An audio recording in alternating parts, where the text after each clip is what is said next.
हिंदू राष्ट्र की क्रांति, अखंड भारत की अग्नि, मठाधीश के हाथों किन असुरी शक्तियों का संहार, सन्यासियों की सत्ता में भारत वर्ष का उद्धार, योगी के हाथों रचे जाएंगे कितने बड़े इतिहास। देखिए सिर्फ और सिर्फ धर्म ज्ञान पर। देखिए, जैसे हमने अपने यशस्वी प्रधानमंत्री माननीय श्री नरेंद्र मोदी जी के स्वास्थ्य को लेकर के वो किया, ऐसे 2026 में योगी आदित्यनाथ जी, तो श्री नरेंद्र मोदी जी तो हम कह रहे हैं कि उनके साथ शिव जी के गण हैं, और योगी आदित्यनाथ जी तो गोरक्ष पीठ के पीठाधीश हैं, महंत हैं वहाँ के जी। और उनका तो पूरा जीवन ही योग परंपरा से ही है, तो वो योगी ही हैं, प्रमाणित रूप से योगी हैं। वो पार्ट 2 हैं नरेंद्र मोदी जी के। आने वाले समय में भगवान ने ही अपने एक दूत को पुनः तैयार किया है कि भारत की भूमि को कैसे संभालना है, उसका यश कैसे बढ़ाना है। तो 2026 में योगी जी सहारा बनेंगे हमारे नरेंद्र मोदी जी का, और अभी भी सहारा बने हुए हैं।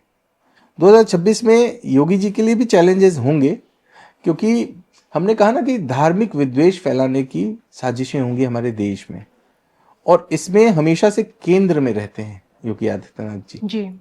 क्योंकि किसी ने अगर धर्म ध्वजा को उठा रखा है हमारे देश में राजनीतिक परिप्रेक्ष्य में, तो नरेंद्र मोदी जी के बाद योगी आदित्यनाथ हैं जिन्होंने इसको संभाल रखा है, आगे संभालेंगे भी।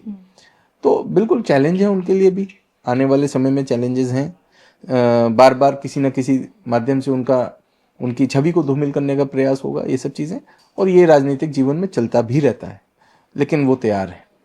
अगर मैं आपसे पूछूं कि सन्यासियों की सत्ता का श्री गणेश किस युग से हो रहा है या हो चुका है, योगी युग से या मोदी जी के युग से?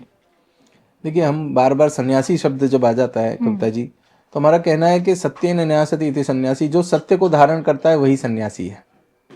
सन्यासी कोई वस्त्र से नहीं होता, सन्यासी किसी प्रकार से बाहरी आवरण से नहीं होता है। अच्छा। सन्यासी तो आंतरिक अवस्था है। और कैसे? अगर हम लोग 2014 में जब नरेंद्र मोदी जी ने प्रधानमंत्री के रूप में, भारत के प्रधानमंत्री के रूप में शपथ ली थी, उसके बाद उन्होंने भारत भर के सभी टॉप सीईओज का एक अधिवेशन किया था। उसका भाषण हमें याद आता है। उन्होंने कहा था कि मैं बाहरी रूप से एक संत या सन्यासी के रूप में नहीं दिखता हूं, और हमारे भारत में क्या है कि बाहरी परिवेश से यदि कोई साधु संत सन्यासी के रूप में है तो उसे बड़ा मान और सम्मान दिया जाता है जी। तो उन्होंने कहा कि जो भी हमारे देश के महापुरुष ऐसे हुए जो बाहरी रूप से तो संत सन्यासी नहीं रहे, लेकिन आंतरिक रूप से उसी अवस्था में थे, उन्हें बड़े चैलेंज झेलने पड़ते हैं। तो उसी प्रकार से हमारे देश के प्रधानमंत्री भी सत्य को धारण करने वाले सन्यासी के रूप में हैं। सत्य कौन है? ईश्वर सत्य है, और सत्य की चर्चा, सत्य का मार्ग, सत्य को आगे बढ़ाना, वह अगर सन्यासी का कर्तव्य तो प्रधानमंत्री जी हैं। सन्यासियों की सत्ता की शुरुआत यानी कि हो चुकी है। जी। अब आते हैं दूसरे, उत्तर प्रदेश के मुख्यमंत्री हमारे माननीय योगी आदित्यनाथ जी। ये भी उसी परंपरा को आगे बढ़ा रहे हैं, और वास्तविकता में भारत राष्ट्र की इतिहास को, प्राचीन इतिहास को अगर उठा करके हम लोग देखेंगे तो हमारे देश की राज सत्ता धर्म सत्ता के आधार पर खड़ी होती थी। चाहे वो हम किसी भी, हमारे यहाँ तो बहुत प्रसिद्ध उदाहरण है कि चाणक्य और फिर चंद्रगुप्त मौर्य। चाणक्य ने अपने आचार्य के रूप में आचार्य तो दिया, उन्होंने चंद्रगुप्त मौर्य को एक, कह सकते हैं, दिग्विजयी शासक बनाया। इसी प्रकार से हमारे देश का शासन हमेशा से ऐसा रहा है।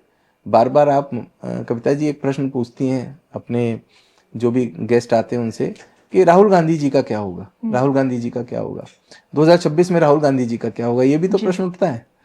तो प्रश्न आपके होने चाहिए, हमने ही रख दिया। राहुल गांधी जी का इसलिए कुछ नहीं हो पा रहा है क्योंकि उनके आसपास उन्होंने आचार्य परंपराओं का मान नहीं रखा। उनके पूरे परिवार ने किसी भी आचार्य परंपरा का मान नहीं रखा। हमारे देश का आधार आचार्य परंपरा है, धर्म परंपरा है। धर्म आधारित राष्ट्र हमारा भारत है।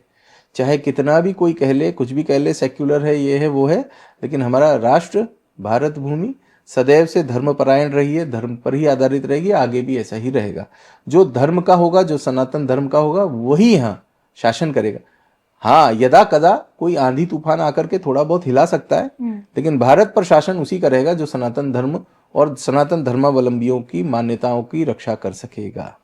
तो आपको लगता है कि सन्यासियों की जो सत्ता जिसका आरंभ हो चुका है, श्री गणेश हो चुका है मोदी युग से, योगी युग में भी रहेगा, अब ये सिलसिला अनंत काल तक रहेगा? नहीं, अनंत काल तक तो हम लोग नहीं कह सकते, क्योंकि सन्यासियों का एक गुण होता है, वो सत्ता में सामने रह करके सत्ता को संभालने के बजाय वो मार्गदर्शक के रूप में भूमिका निभाते हैं। हमारे देश में सन्यासियों ने सत्ता को तभी संभाला है जब कोई कुशल मार्गदर्शन उनको दिखा नहीं कि इसको हम आगे बढ़ा सकते हैं। तो ऐसी अवस्था है कि अभी रिवाइवल के लिए भारत को खड़ा करना है पुनः सनातन के मूल्यों पर, इसलिए सत्ता को धर्मगुरु संभालने के प्रयास में है।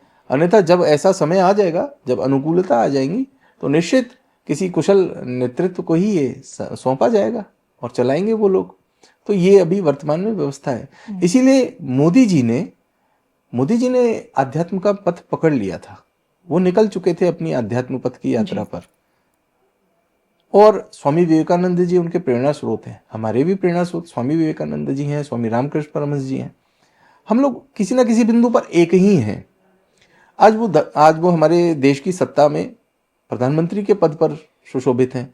हम लोग हमारे छोटे छोटे सहयोग जो भी कर रहे हैं, लेकिन उनको आदेश कहाँ से हुआ? उनको भी आदेश आध्यात्म पथ पर किसी सन्यासी ने ही आदेश किया कि जाओ, तुम्हें अभी राष्ट्र की सेवा करनी है। इसलिए प्रधानमंत्री मोदी जी ने आकर के हमारे देश की सेवा का कार्यभार संभाल लिया। इसी प्रकार स्वामी विवेकानंद जी को भी उनके गुरुदेव ने आदेश किया था कि जाओ, तुम्हें धर्म का प्रचार करना है पूरे विश्व में। उन्होंने वो मार्ग अपनाया। तो यहाँ हमारे देश में आचार्य परंपरा आदेशित करती है, संन्यास परंपरा आदेशित करती है, और वो उस पथ पर चलते हैं। लेकिन अभी बीच कालखंड में क्या हुआ था, हमारे यहाँ आदेशित करना शुरू हो गए थे लोग। अभी भी विष पूरी तरह से नहीं उतरा हमारे देश का, देश को विषाक्त किया गया था। अब विष का उन्मूलन हो रहा है धीरे धीरे करके। ये बिल्कुल जब विष खत्म हो जाएगा तब देखिएगा कि यहाँ के सन्यासी सत्ता में नहीं, सत्या को मार्गदर्शन देते हुए दिखाई देंगे।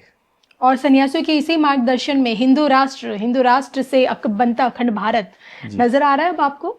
बिल्कुल। अब 2026 में तो हम नहीं कह सकते कि अखंड राष्ट्र बन जाएगा हिंदू राष्ट्र भारत, लेकिन हम लोग बीज पड़ चुके हैं। धीरे धीरे करके अंकुरित हो रही हैं चीजें और आगे बढ़ेंगे हम लोग। डे बाय डे प्रतिदिन कुछ ना कुछ नई चीजें हो रही हैं। लेकिन इस पूरे कार्यक्रम में एक चीज हम लोगों को ध्यान देना रहेगा कि जितना हम पॉजिटिवली इसको देख रहे हैं कि ये सब होगा, उतना ही इसके नेगेटिव पार्ट को भी देखा जाए कि धार्मिक विद्वेष रखने वाले आसुरी धर्म के प्रणेता जो हैं वो भी इसमें विघ्न डालने का प्रयास करेंगे। ये सनातन राष्ट्र के उदय का समय है, एक महायज्ञ चल रहा है भारत के उदय का। इस यज्ञ में आसुरी शक्तियां विध्वंस करने का प्रयास अवश्य करेंगी। इसीलिए हम सबको 2026, 27, 28, 29 तैयार रहना है। 29 तक हम लोगों को तैयार रहना है, क्योंकि इस बीच ही ऐसा माहौल बनाया जाएगा हमारी वर्तमान सरकार के लिए, हमारी पूरी धर्म व्यवस्था के लिए कि भैया इसको छोड़ो, ये निकम्मी सरकार है, ऐसा ऐसा कर करके वो लोग एक पूरा परसेप्शन क्रिएट करेंगे इस तरीके का। इसमें हमारे देश को एकजुट होना है, ये विशेष बात है।